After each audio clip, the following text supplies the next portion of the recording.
Es el epicentro de las operaciones militares de los Estados Unidos. Una fortaleza de 5 lados con un único objetivo: defender los Estados Unidos y a sus ciudadanos. Pero detrás de los muros de hormigón y las ventanas blindadas del Pentágono hay secretos. Secretos tan protegidos. Los secretos más delicados del país se guardan dentro de este edificio y dentro de ciertas mentes. Tan increíbles. Consiguió arrastrarse hasta el exterior con personas agarradas a sus piernas. Tan alarmantes. Ya estamos experimentando un 11S en el ciberespacio. Que debían permanecer ocultos al público. Hasta ahora. Hay quien cree en la existencia de un libro. Un libro que contiene los secretos mejor guardados de los Estados Unidos de América. Un libro cuya existencia solo conocen unos pocos elegidos. Pero si tal libro existe, ¿qué contiene? ¿Historias secretas? ¿Planes secretos? ¿Mentiras secretas? ¿Existe realmente el libro de los secretos? El libro de los secretos. El Pentágono. Ciudad secreta. En la orilla oeste del río Potomac, a las afueras de Washington, se yergue un edificio. Una institución. Un símbolo del poder militar de los Estados Unidos. El Pentágono.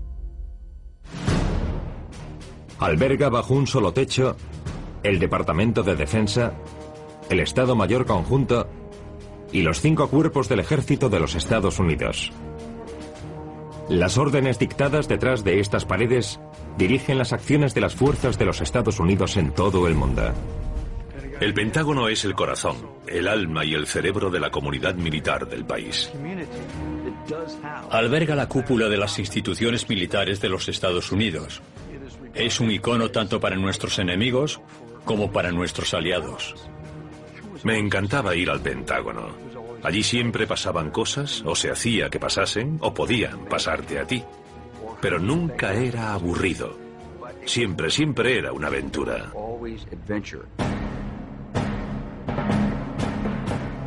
Aunque quizás sea más conocido por su peculiar diseño, el Pentágono es el edificio de oficinas más grande del mundo que no es un rascacielos. Su superficie supera los 500.000 metros cuadrados y equivale a 5 manzanas de una ciudad. Los que trabajan en él lo llaman el Palacio de los Rompecabezas. El laberinto de pasillos y corredores que recorren el edificio suman más de 28 kilómetros. Pero a pesar de su enorme tamaño, el peculiar diseño del Pentágono permite acceder con rapidez a cualquiera de sus 5 lados iguales.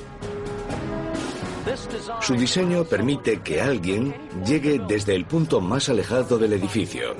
Por ejemplo, desde el pasillo 10 hasta el pasillo 2, 3 o 5 en 7 minutos o menos. Pero para muchos el Pentágono es mucho más que un edificio monumental. Es una entidad viva. Es un edificio del que se podría decir que habla. Lo vemos a menudo en la prensa. El Pentágono ha dicho... Si existiese un libro de los secretos, creo que se referiría al Pentágono como el lugar donde realmente comienza la línea de defensa de la nación.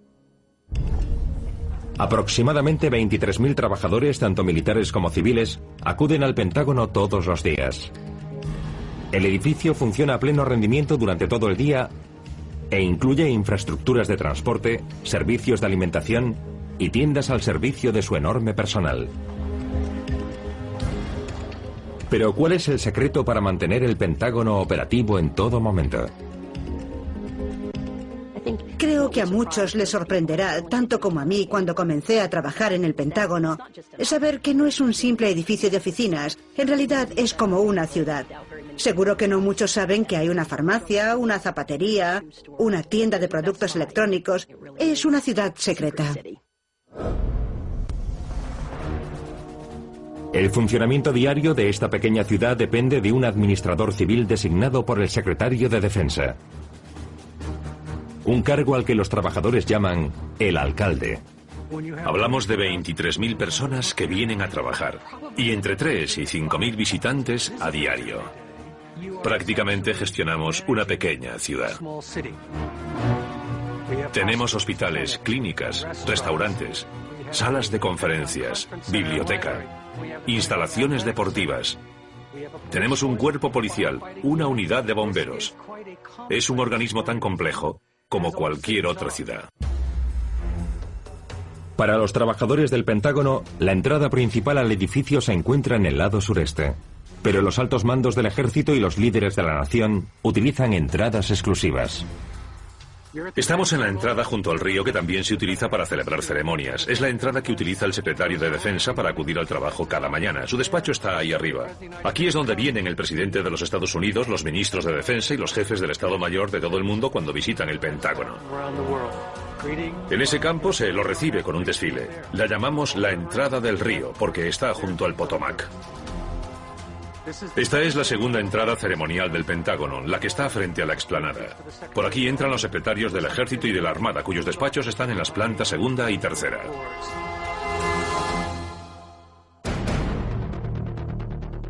Los planos originales de un futuro cuartel militar con 5 lados, 5 plantas y 5 estructuras concéntricas estuvieron a punto de ser sustituidos por un diseño más tradicional. El diseño de 5 lados del Pentágono es un accidente de la historia. El terreno que habían elegido para construirlo, cerca del puente de Arlington, tenía 5 lados. Pero más tarde, decidieron construirlo en otro terreno que no tenía 5 lados. Al cambiar la ubicación del edificio, podían haber cambiado también su diseño de 5 lados. Pero los arquitectos se dieron cuenta de que la forma del Pentágono era más práctica que la de un gran rectángulo. Aunque el Pentágono fue concebido inicialmente como un recinto temporal, modificaron rápidamente los planos originales y la finalidad de su diseño por una razón más secreta. ¿Por qué la construcción del Pentágono se inició el 11 de septiembre de 1941? 3 meses antes de que los japoneses bombardeasen Pearl Harbor. ¿Acaso los líderes de los Estados Unidos preparaban secretamente al país para la guerra? ¿Una guerra que sabían que era inevitable? El Departamento de Guerra estaba dividido en 17 edificios por todo Washington. Estaba terriblemente descentralizado y el general George Marshall, jefe del Estado Mayor, ordenó a su jefe de proyectos de construcción que idease algún plan que permitiese reagrupar el Departamento de Guerra. El presidente Roosevelt, cuando aprobó en secreto los planos del enorme edificio, pensaba utilizarlo después de la guerra para archivar toda la documentación que abarrotaba Washington. 7 de diciembre de 1941. Los japoneses bombardean Pearl Harbor. Los Estados Unidos entran en la guerra y el ritmo de construcción del Pentágono se acelera. Centralizar el Departamento de Guerra en un único lugar se convirtió en una emergencia y una cuestión de orgullo nacional. Antes de Pearl Harbor trabajaban en su construcción unas 4.000 personas. Tras el bombardeo se superaron todos los impedimentos. We will gain the inevitable triumph, so help us God. Se superaron todas las limitaciones y se contrataron más trabajadores, hasta 15.000 personas. El Pentágono fue construido en una carrera contra el tiempo. Los arquitectos y delineantes llegaron a ir literalmente un paso por delante de la construcción de los cimientos. Se vivió una increíble oleada de patriotismo y también de pánico para completar el edificio. La sede del Departamento de Guerra se completó en solo 16 meses y se ha mantenido como puesto central de mando del Ejército de los Estados Unidos durante casi 70 años. Estamos en el patio central del Pentágono y en él se construyó el pabellón que tengo detrás. Actualmente funciona como cafetería y en lo alto del pabellón hay un pequeño búho. Me destinaron al Pentágono durante la Guerra Fría y durante esa época comenzaron a llamar a esta parte del edificio la Zona Cero. Los que trabajaban en el Pentágono estaban convencidos de que el lugar en el que está el búho sería considerado el objetivo de una bomba nuclear. Cuando era joven y trabajaba aquí, tenía que recorrer muchos pasillos y a veces atajaba a través del patio. Debo confesar que cuando llegaba al centro se me ponían los pelos de punta. Estaba seguro de que me caería encima una bomba nuclear en cualquier momento. Pero ¿qué estrategias militares y simulaciones bélicas se desarrollan en el Pentágono en el siglo XXI? En su mayor parte es un edificio de oficinas en el que se realizan trabajos bastante normales y rutinarios. Pero gran parte de las actividades más secretas, planificación, elementos operativos, análisis de información, reuniones de alto nivel, estrategia, todo eso se hace muy lejos de la vista del público, pero todo ocurre aquí. El Pentágono es seguramente el lugar de los Estados Unidos en el que se toman las decisiones militares más importantes. Al ser el lugar de trabajo de los ideólogos de la estrategia militar de los Estados Unidos, el Pentágono ha resultado ser uno de los principales objetivos del terrorismo. Es un objetivo porque es el símbolo del poder militar estadounidense. Dentro está el Departamento de Defensa y en él trabajan los grandes líderes de las Fuerzas Armadas de los Estados Unidos.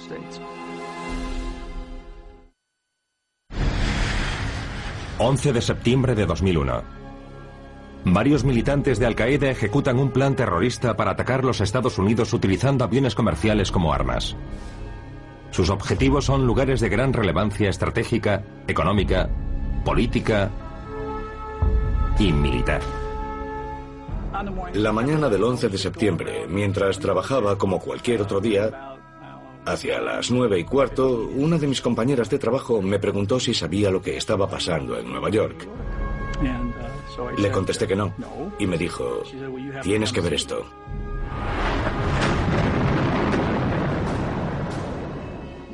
Estábamos viendo lo que ocurría en Nueva York, así que sabíamos que estaba pasando algo.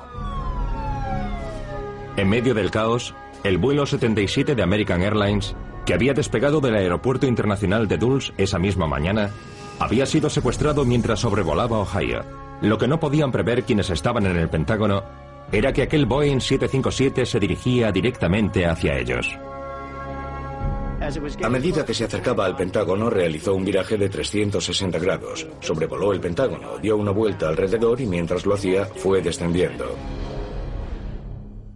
Acababa de entrar en mi despacho y oí una especie de ruido sordo y grave durante unos segundos. Y entonces las luces empezaron a vibrar. A las 9:37 de la mañana, el avión con 6 tripulantes, 53 pasajeros y 5 secuestradores a bordo, se estrelló contra el muro oeste del Pentágono. Se calcula que iba a 850 kilómetros por hora. Los miles de litros que transportaba explotaron con el impacto.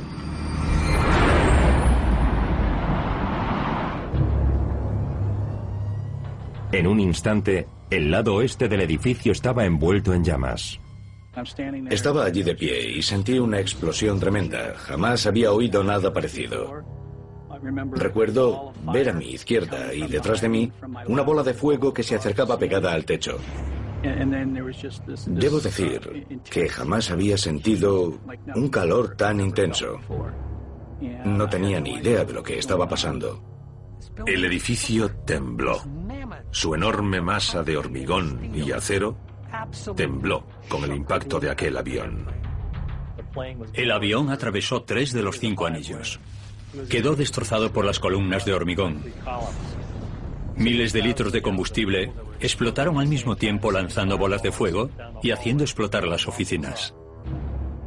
Recuerdo salir despedido por el aire y no saber dónde había caído. No tenía ni idea. Fue como si alguien levantase aquella habitación y la sacudiese como si fuese una casa de muñecas. Empecé a tantear con las manos porque no podía ver nada. Todo lo que tocaba me quemaba. El fuego había calentado incluso el suelo. Empecé a gatear, buscando la salida. Mientras los bomberos intentaban controlar el terrible incendio, los equipos de rescate intentaban encontrar supervivientes entre un laberinto de escombros. Algunos de aquellos hombres entraron, fueron derribados por una bola de fuego que los abrasó y siguieron sacando gente de allí. Una señora que estaba a salvo volvió a entrar para sacar de allí a otros, se abrasó y salió arrastrándose con personas agarradas a sus piernas. Otros vieron gente golpeando los cristales, intentando salir, y entraron para intentar ayudarlos. Pero no había herramientas suficientes y usaron sus propias manos. Rumsfeld, el secretario de Defensa, llegó desde el otro extremo del edificio, ignorando los consejos de su personal de seguridad, y ayudó a transportar camillas. Fue algo extraordinario. Fue un momento asombroso. Vi a los trabajadores que habían sido evacuados volver al edificio para rescatar a sus compañeros. Y en muchos casos tenían que gritarles, «Sigue mi voz», porque no podían verlos. Oí una voz que decía, «Sal por esta puerta». La puerta estaba en el otro extremo de la habitación. No sabía ni dónde estaba, pero empecé a gatear hacia aquella voz. Sabía que iba en la dirección correcta porque cuanto más me arrastraba, menos calor sentía. Seguí arrastrándome hasta que mi cabeza chocó contra una pared. Giré a la derecha y atravesé varios pasillos pequeños hasta llegar al principal. Antes de la explosión estaba con otras 5 personas y fui el único que logró salir. Los bomberos y los trabajadores de emergencia se enfrentaron a la densa humareda y el intenso calor para iniciar la búsqueda de las aproximadamente 800 personas desaparecidas que trabajaban en aquella zona. El fuego tardó mucho en apagarse debido a la inusual estructura del edificio, que es muy ancho y bajo. En muchas partes del edificio la temperatura del fuego superó durante horas la que podía soportar el equipamiento de los bomberos. Por lo general es muy fácil convencer a la gente de que se aleje y se mantenga lejos de un incendio. Pero en el Pentágono, los bomberos vieron muchos soldados decididos a entrar de nuevo. Lo afrontaron como si estuviéramos en guerra. Los jefes de bomberos pidieron a todos que saliesen del Centro de Mando Militar Nacional. Pero los oficiales se negaron a irse. El país está siendo atacado. Es imprescindible mantener operativa esta zona del Pentágono. Los bomberos tuvieron que hacer algo inusual, apagar un incendio en una parte del edificio mientras otra parte seguía en funcionamiento. ¿Cuál fue el nivel de riesgo en el interior del edificio? ¿Y qué peligros plantearon los daños a la seguridad nacional? Pocas personas conocían el verdadero alcance de los daños causados por el ataque. La oficina del Estado Mayor y el centro de mando de la Armada, un centro de inteligencia crucial, quedaron completamente arrasados por el fuselaje. El centro de mando militar nacional estaba intacto, pero su funcionamiento corría un serio riesgo debido al intenso calor. Para empeorar aún más la situación, la amenaza del fuego podía ser aún mayor si el tiempo cambiaba. Soplaba mucho viento y de repente miré hacia arriba y vi que salían llamas por el tejado. Los jefes de bomberos ordenaron a sus equipos que subiesen al tejado del Pentágono. Organizaron una especie de esfuerzo común para apagar el fuego del tejado, ya que para ellos todo aquello era un asunto de seguridad nacional. El incendio avanzaba hacia los equipos informáticos y de comunicación vía satélite situados en el tejado. Si seguía propagándose, el Pentágono perdería un enlace vital con tropas y comandantes dispersos por todo el mundo.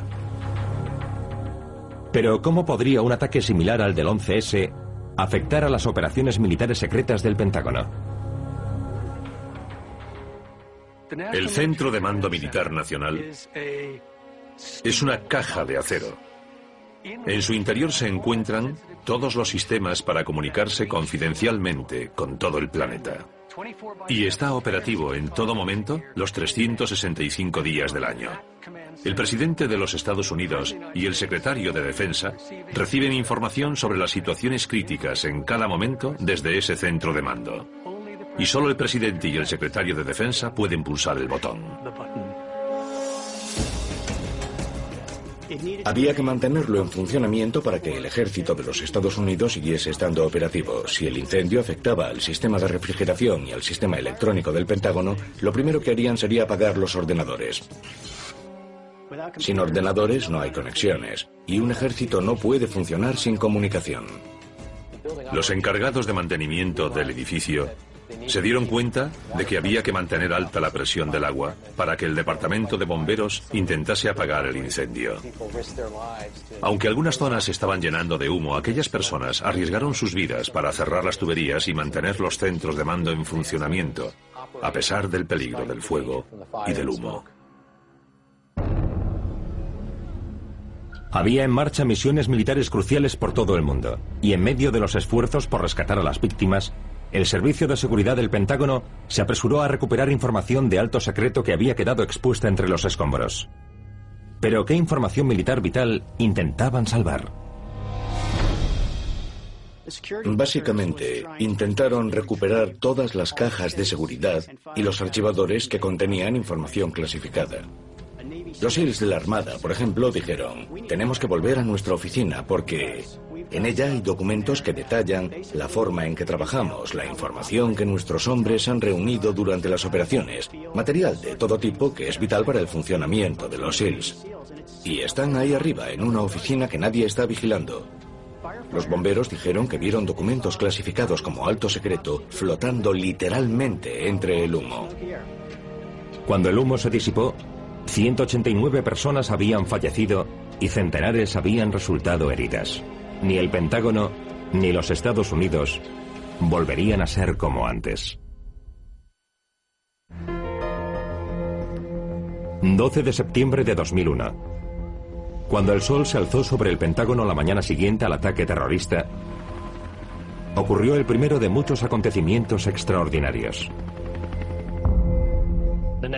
Al día siguiente fue asombroso ver llegar a los trabajadores desde la estación de metro de Pentagon City. El Pentágono seguía ardiendo, pero vinieron a trabajar. Todos los que trabajaban aquí vinieron a trabajar.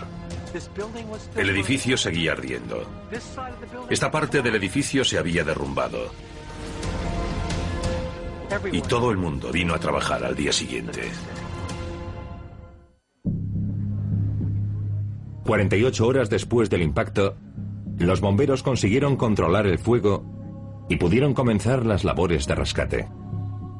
Necesitaron un par de días para controlar el incendio del tejado, pero lo consiguieron. Fue un trabajo muy complicado y peligroso. El impacto y el posterior incendio destruyeron los pasillos C, D y E de la sección 1. Pero cada día iban a trabajar al Pentágono unas 25.000 personas. ¿Cómo es que no hubo que lamentar aún más víctimas?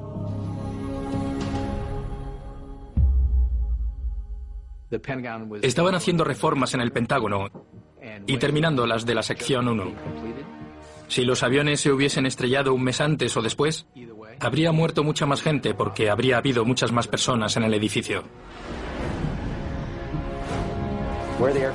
La parte del edificio en la que se estrelló el avión era la única que disponía de rociadores contra incendios, la única que tenía ventanas resistentes a las explosiones, la única que disponía de soporte estructural, la única con un revestimiento similar al Kevlar para protegerla de los fragmentos de vidrio y de piedra. En cuestión de horas, hubo que sustituir los planes de reforma del edificio para su reconstrucción. Pero, ¿cuál fue el secreto de la rápida reconstrucción del Pentágono? Recuperar la operatividad del Pentágono se consideró una cuestión crucial. Además, fue un acto simbólico muy importante reconstruir completamente el Pentágono y dejarlo en mejores condiciones que nunca. A los trabajadores se les ocurrió un plan: reconstruir el edificio antes del primer aniversario de los ataques. Lo llamaron Proyecto Fénix. Fue una cuestión de enorme orgullo y patriotismo para todos los implicados. En ciertos momentos, hubo 4.000 personas trabajando juntas. La mayoría pensábamos en demostrarle a cualquier terrorista lo que los estadounidenses podemos hacer cuando alguien nos ataca de ese modo.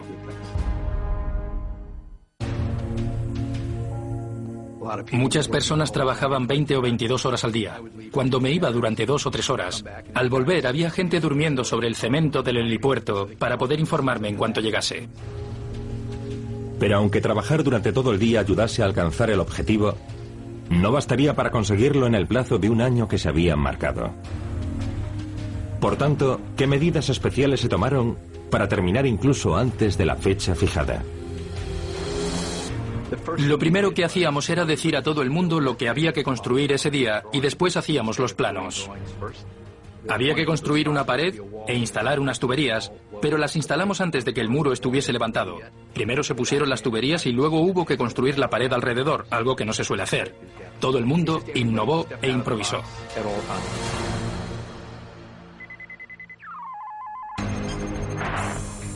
Además de reconstruir el edificio, también se añadieron nuevas medidas de seguridad para evitar o al menos minimizar los daños que sufriría el personal del Pentágono en caso de un ataque similar o peor.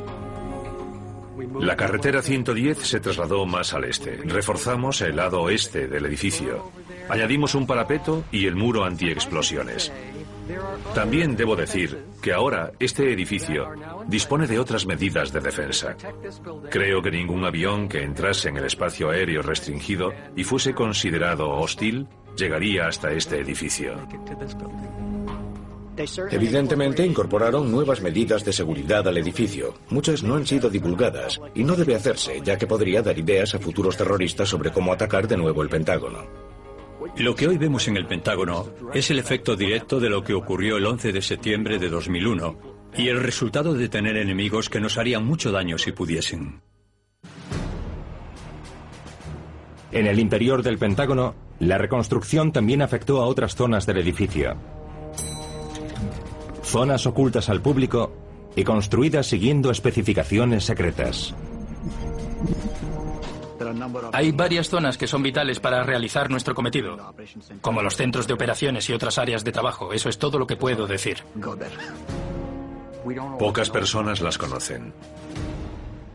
Y aunque las conozcan, no pueden divulgar nada. Las reformas de la sección 1 abarcaron una superficie de 93.000 metros cuadrados. Las mejoras incluyen ventanas resistentes a las explosiones y una nueva infraestructura de comunicaciones. El proyecto Fénix finalizó un mes antes de lo previsto. Un final apropiado a lo que todo el mundo considera el proyecto de reconstrucción más increíble de la historia. Reconstruimos el edificio y pudimos volver al trabajo el 11 de septiembre de 2002. Creo que todas las personas que trabajaron allí dirían que fue lo más importante de su vida, al menos en lo que respecta a la construcción. The Pentagon Memorial. We claim this ground in remembrance of the events of September 11th, 2001. El impacto se produjo donde están los escalones que tengo detrás. Y el bloque de piedra caliza ennegrecida que hoy lleva la fecha de aquel fatídico día se incluyó tras concluir el proyecto Fénix un año después, el 11 de septiembre del año 2002.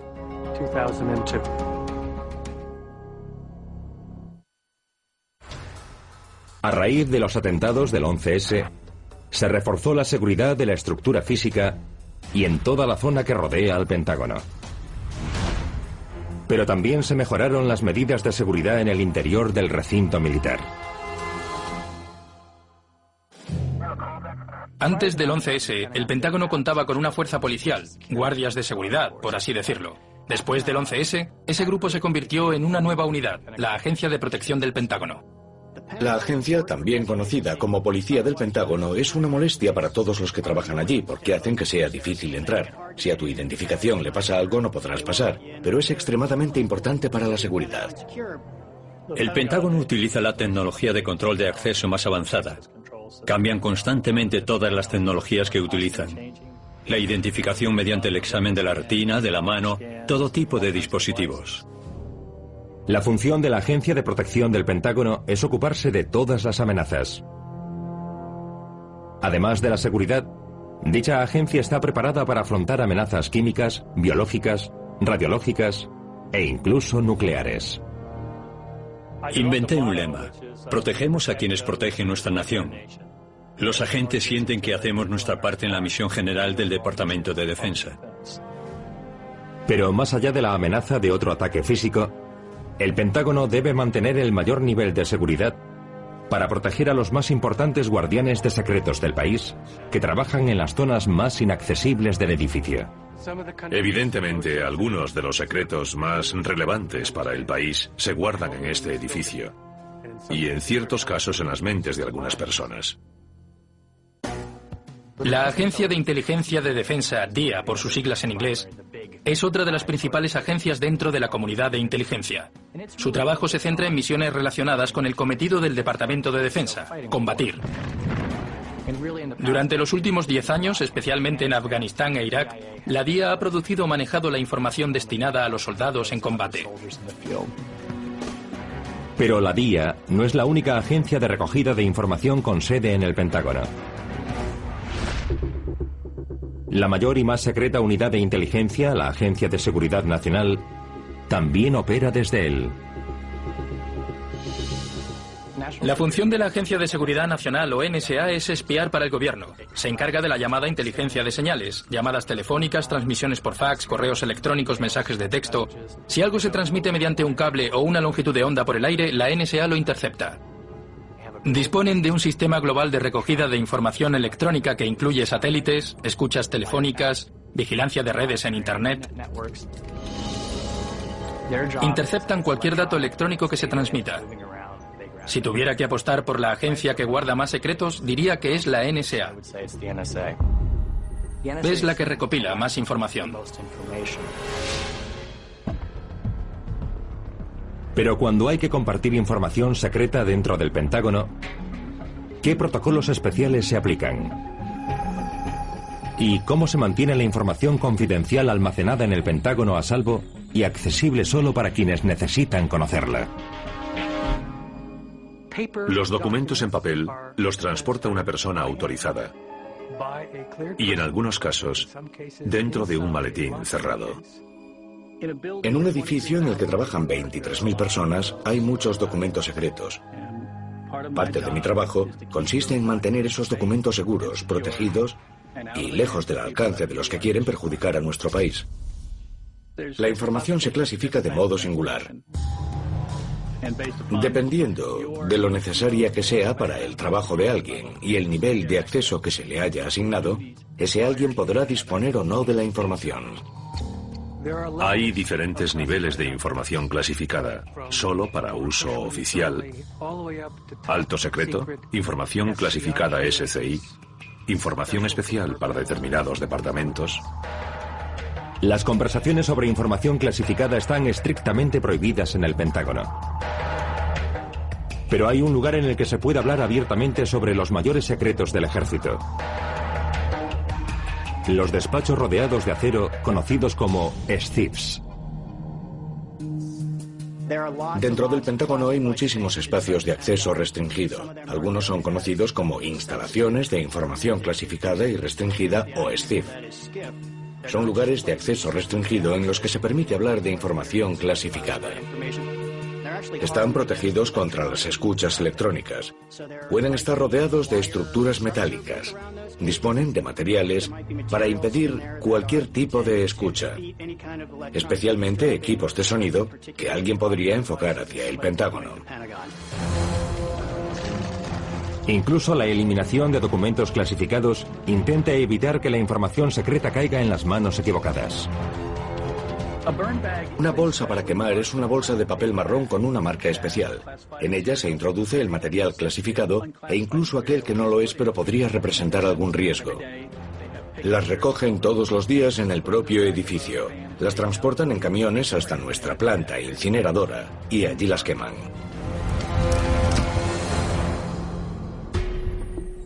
En la comunidad de los servicios de inteligencia la información es poder. Y los secretos, la información más valiosa. Pero, ¿qué tipo de secretos intentan descubrir las mentes más brillantes del ejército que trabajan en el Pentágono? Creo que los servicios de inteligencia buscan algo que les pueda indicar lo que va a ocurrir. La información se utiliza casi como una bola de cristal. Analizan los datos para intentar ver el futuro. En julio de 2011, el Departamento de Defensa distribuyó su primera estrategia oficial para operar en la era digital.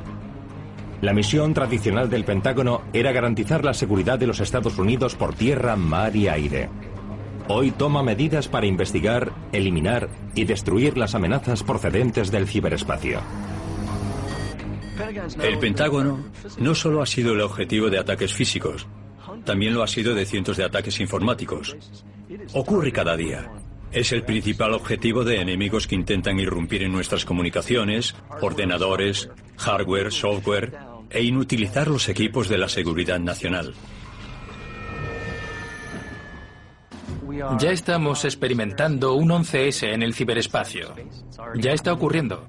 En los últimos 2 años hemos perdido billones de dólares en propiedad intelectual. Lo más complicado de la seguridad informática es que no sabes que te han robado. Aunque alguien robe tus datos, puedes seguir utilizándolos. Si alguien te robó un submarino, sabes que ha desaparecido. El asalto más importante a las redes militares de los Estados Unidos se produjo en 2008, cuando un agente de un servicio de inteligencia extranjero insertó una memoria USB con un virus en uno de los ordenadores portátiles del gobierno en Oriente Próximo. El código dañino se propagó sin ser detectado por los sistemas de acceso restringido hasta llegar a una red dirigida por el Mando Central de los Estados Unidos y puso sus servidores bajo control enemigo.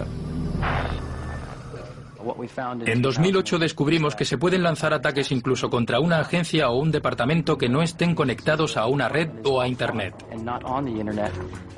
Puede hacerse insertando una memoria USB que contenga un código dañino en una red que no esté conectada a otras. Es muy similar a lo que pasaba en los viejos tiempos de la Guerra Fría. Enviabas a una instalación del gobierno un espía que se hacía pasar por un visitante e intentaba robar documentos. El Comando Cibernético es la unidad encargada de proteger la infraestructura digital del país en el siglo XXI. Su misión es proteger todos los recursos del ejército. ¿Pero ha lanzado el Comando Cibernético algún contraataque? Recientemente ocurrió algo muy interesante en Irán con el llamado virus Stuxnet. Al parecer se trataba de un virus capaz de bloquear el programa nuclear de ese país, y según algunos cálculos lo retrasó entre 1 y 3 años. Si realmente disponemos de esa capacidad, es un recurso muy útil. Pero ¿quiénes son los asaltantes secretos que planean ataques a los servidores y sistemas del Pentágono? Muchos creen que los chinos, los rusos, tal vez incluso algunos de nuestros aliados, prestan mucha atención al Pentágono en todo momento. Si analizamos quién intenta irrumpir en redes militares, veremos todo tipo de personas, desde espías extranjeros a empresas que intentan obtener información sobre sus competidores. Pero lo que preocupa cada vez más al Pentágono son otros gobiernos, ejércitos, espías extranjeros, especialmente China, que ha sido el origen de muchos de esos intentos y de algunos de los más exitosos. Y también Rusia, donde los servicios de inteligencia siguen muy interesados en lo que hace nuestro ejército. El anonimato de Internet permite a los atacantes disponer de todo el ciberespacio para lanzar un ataque sin que se sepa quiénes son. Ese es uno de los grandes retos que debemos resolver. Saber quién es el atacante. Mientras los Estados Unidos tengan enemigos que deseen hacerles daño, el Pentágono será un objetivo tentador para un ataque físico o informático. Es un edificio gigantesco. Es muy difícil de proteger, como se demostró el 11S. El ejército ha situado en varios lugares de Washington baterías portátiles de misiles, por si alguien intenta estrellar un avión contra el Pentágono u otro edificio. El Pentágono es la sede central del ejército de los Estados Unidos. Pero ¿existen otras instalaciones secretas que permitan a las Fuerzas Armadas operar fuera del edificio? Existen varias instalaciones bien protegidas en diversos lugares que no voy a revelar. Hay quien cree en la existencia de una instalación secreta construida en la ladera de una montaña en Raven Rock, Pensilvania, conocida como Instalación R. ¿Podría ser la ubicación secreta de un segundo Pentágono? Es una cueva muy grande y sofisticada construida en la ladera de una montaña. En caso de conflicto nuclear, desde allí los líderes de nuestro país pueden seguir gobernándolo, independientemente de lo que haya sucedido. Está diseñada para resistir una explosión nuclear. Dispone en su interior de todos los sistemas de comunicación que el presidente y el secretario de Defensa necesitarían para dar órdenes al ejército y activar el arsenal nuclear estratégico. El Pentágono ha sido un icono de la fortaleza y la excelencia militar de los Estados Unidos durante 7 décadas. Pero para aquellos que mejor lo conocen, el secreto de su importancia para el país va mucho más allá del propio edificio. Lo más extraordinario de este edificio no es el hormigón, ni la piedra caliza, no son los 28 kilómetros de pasillos, son las 23.000 personas que vienen a trabajar todos los días. Ellos son lo más especial de este edificio. Aquí es donde se plantean todas las amenazas futuras a las que podríamos enfrentarnos. Probablemente no exista una colección mayor de secretos que la que hay dentro de esas 5 paredes, porque, sinceramente, en ellos se basa la seguridad nacional de los Estados Unidos. Cuando la gente se acuesta por la noche, el Pentágono sigue trabajando. Siempre hay en él personas que vigilan lo que está ocurriendo en el mundo para garantizar la seguridad nacional. Si bien sus métodos pueden ser secretos, los hombres y mujeres que trabajan en el Pentágono cumplen cada día una misión crucial: proteger y defender a los Estados Unidos de quienes pretenden hacerles daño.